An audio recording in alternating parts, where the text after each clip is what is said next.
I am Carl Daubert. I'm a mental performance coach that works with endurance sport athletes across a variety of ages, ranges, and levels.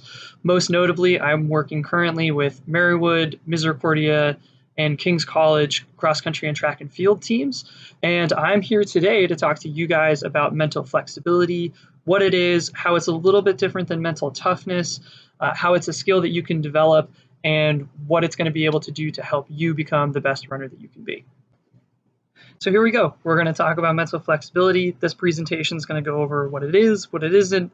It's going to give you 5 steps on how to develop it, and it's going to talk about why it's such an important skill to start to develop. So we'll hop right on into it. So right off the bat, I think it's important to talk about what mental toughness is versus mental flexibility. Mental toughness is a skill that I think is being talked about a lot in today's society. There are a ton of coaches, athletes, and spectators, sports commentators. It's just on everyone's lips recently. And I don't think everyone kind of fully understands what it is or what it means. So I want to give kind of the comparison between the two. So when we think of something that is tough, we like to think of something that is sturdy, something gritty, something that can sometimes be including pain. And we often think of it as like grinding, something like grinding something out. I like to think of it personally as kind of if you took 2 rocks and you just kind of ground them together, and the sensation and noise and feeling that's associated with like that, like doing that to 2 rocks. Mental toughness is in its own right a very important skill to develop. The ability for you to grit your teeth through the last half mile, the last 400 meters of an intense race is just, it's crucial. You have to be able to do it. It's something that if you want to get as good as you can get, you have to develop the skill of mental toughness. The problem is that with a lot of things, especially a lot of things surrounding endurance running, it relies a lot on there being an endpoint, there being a situation where you have a clear understanding of how much further you have to go before you can shut that mental toughness off and stop gritting your teeth through the pain. For as I kind of mentioned as an example would be a runner who's coming into the last half mile of their 5K. And you know that you only have a half mile left and your body's burning and your lungs are on fire and your legs feel like bricks, but you manage to just kind of convince yourself like, okay, but you just need to push for another half mile. So you kind of grit your teeth and you fight your way through it. The problem is that there are a ton of situations in which, especially in the current state of society right now, we don't have a clear endpoint. We don't have a clear understanding of when things are going to be done or where that's going to finish or what that looks like. So a lot of athletes just had their seasons taken away. A lot of athletes have seasons coming up that are going to be in question. They're going to have a lot of unknowns. And if your idea of trying to manage or deal with that is to just kind of grit your teeth and fight your way through it, it's the same thing as those 2 rocks rubbing together and rubbing together and rubbing together for so long that eventually there's no rock really left. You're just kind of left with sand. And that's not a super great place to be. That's where we talk about burnout. We talk about even further than that, things like depression, generalized anxiety disorder, a whole bunch of stuff that's just not really safe, healthy, a place that you want to be. So that is one of the reasons why I talk with my athletes more about being mentally flexible right now. We want to be mentally flexible because flexibility is more along of being loose, malleable, able to bend without breaking, and adaptable. And to talk in specifics about what mental flexibility offers, we have this slide here. So what mental flexibility is going to allow you to do and how it's different from mental toughness is that it's going to give you the ability to cope with those difficult and unforeseen circumstances.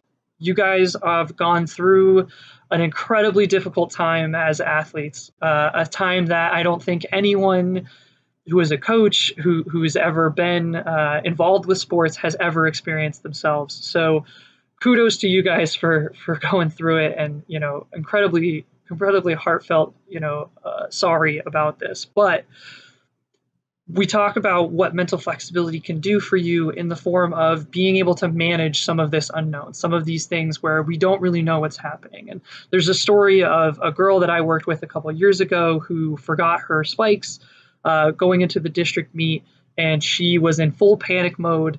She was able to use some of the mental flexibility stuff that we had worked on together to kind of run through a checklist of things that she could do about that situation. She got to the end of it, and even though there wasn't really a ton that she could do, she still got on the line super focused and ready to run her best instead of dwelling on the fact that she didn't have her spikes and that, oh no, what's that going to mean, blah, blah, blah, blah. Okay, so being able to cope with those difficult and unforeseen circumstances is huge and something that mental flexibility can offer you. It's going to allow you to feel first, so handle that emotion, and then be able to move on from it. Anger, frustration, sadness, all of these things are stuff that you're going to feel during a cross country season, during a track season, just in life in general. So we want to let you feel those emotions and not turn you into robots, but we also want to be able to make decisions that aren't directly from that place. People who make decisions when they're angry tend to not make the best decisions. So we want to feel first and then move forward, and mental flexibility offers that. Next is focusing on doing rather than dwelling. Again, mental skills tend to be a little ethereal at times, stuff like confidence and stress and anxiety and motivation. It's really hard to kind of pinpoint. When you run cross country, you get a time at the end of your race and you get a place. You have those things, you know how well you did in regards to the rest of the people who ran, or your own times that you kind of look back on and judge yourself off of. Mental skills, specifically mental flexibility in this case, are a little bit harder to pin down. So we want to bring it from in here to out here. What can you do about it? What are you going to do about it to be able to, again, work through what you're dealing with or what the circumstance is? Next one is confidence in your ability to handle your business. Confidence from coaches, from athletes, from everyone that I talk to, from everyone that I work with. Confidence is the biggest thing that determines success and high performance. In this case, being mentally flexible offers you the chance to be confident regardless of the situation, regardless of the environment, regardless of the circumstances that you're running in. So obviously super important. If you feel like confidence helps you perform better, mental flexibility is going to help you be more confident. And then the next one is kind of shift perspectives to see the other side of things more clearly, being open to new ideas, to new thought processes. I'm a track guy who hated cross country for the longest time, and that really shot me in the foot because I couldn't get the most out of my cross country seasons. So that way I was as prepared as possible for track because I kept telling myself, oh, I'm a track guy. I'm not a cross country guy. So, cross country is just conditioning. But by telling myself that, I never let myself really dive into the sport of cross country as much as I could, which then only hurt my ability to be as good as I could be at track. So I needed to be able to shift my perspective when I was an athlete, and now I get to help you guys do that, and hopefully you see the benefit of that. If I've sold you on the idea of mental flexibility, the next logical question that you have is, can you get more flexible? Can I get more flexible? And the answer is a resounding yes. And here are the 5 steps that you need to know in order to do it.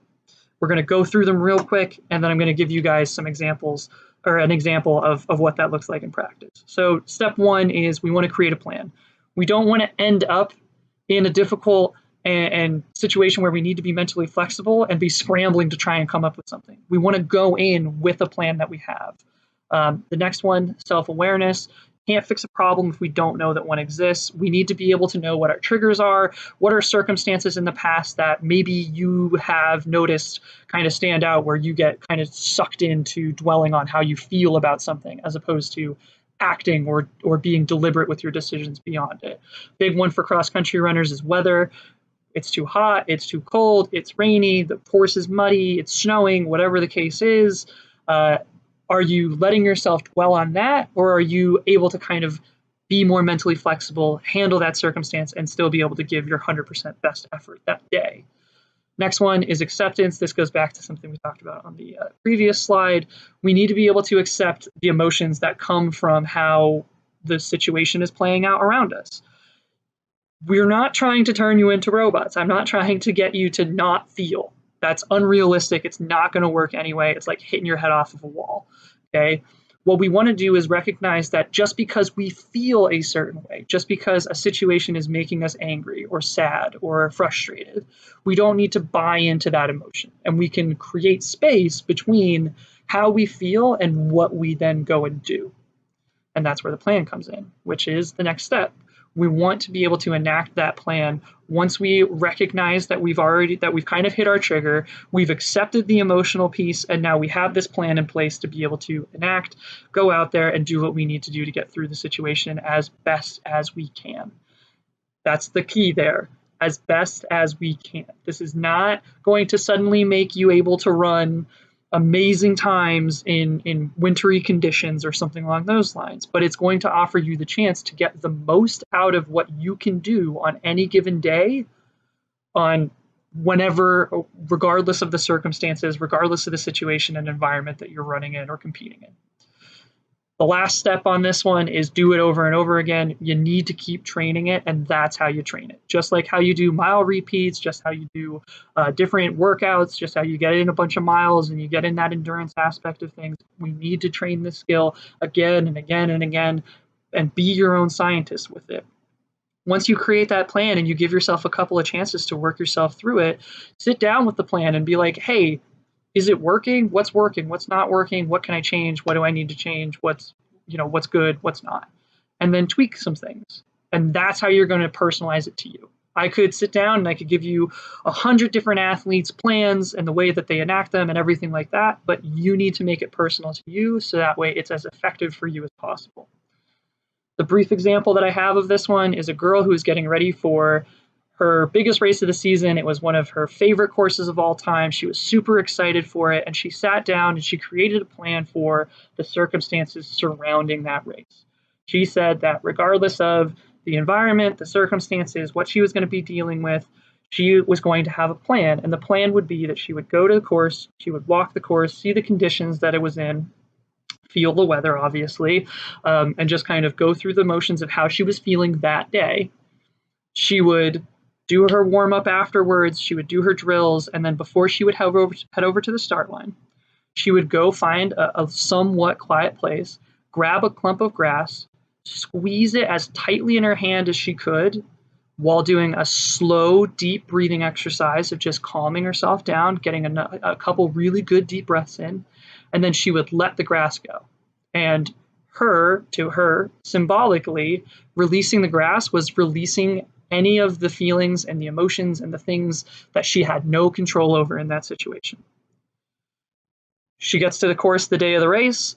It's super muddy. There was a huge thunderstorm that happened the night before. She goes, she does exactly what she set out to do. She recognizes, okay, I'm starting to feel anxious about this race now. I'm starting to feel nervous about whether or not I'm going to be able to compete to my best, the conditions of the course, how they had to change it a little bit so that way they could avoid some of the more muddy areas. And she was noticing and using her self-awareness to recognize the emotions that were coming along with that. She accepted how she was feeling once by the time she finished walking the course, and then she enacted her plan. She did her warm-up, she did her drills, she grabbed the grass, she did that breathing exercise, she let it go, and when most of the other girls that were on the line for her race were standing there talking about how crappy the course was and how muddy it was and how it sucked that they had to run in it and how they probably weren't going to run well, she was zoned in. She was super focused. She knew what she needed to do to get the most out of that race. Gun goes off. She ends up running the fastest race of her season on a course that should have been the slowest course for her, but she managed to make the most out of that situation. She managed to make the most out of that by being mentally flexible, by handling her business, and by having her plan to enact. So that is just a brief example of what that looks like. I hope that this real quick kind of 15-minute or so video has helped open your eyes to what mental flexibility is, what you can do with it, and why it's such an important skill to develop. If you have any questions, any concerns, want to know more about mental flexibility, want to know more about my work, want to know anything about the different skills that I work with athletes on, here are some resources for you guys. Definitely feel free to reach out. I would love to chat with you guys about what you're doing and what kind of your situation is, and if there's anything that I can do to help you guys out. Other than that, that's all that I have. Again, Performance Coach Carl. I wish you guys the best with your seasons or whatever ends up happening next for you guys, both in and out of sport. I wish you guys the best, and I will talk to you guys later. Bye.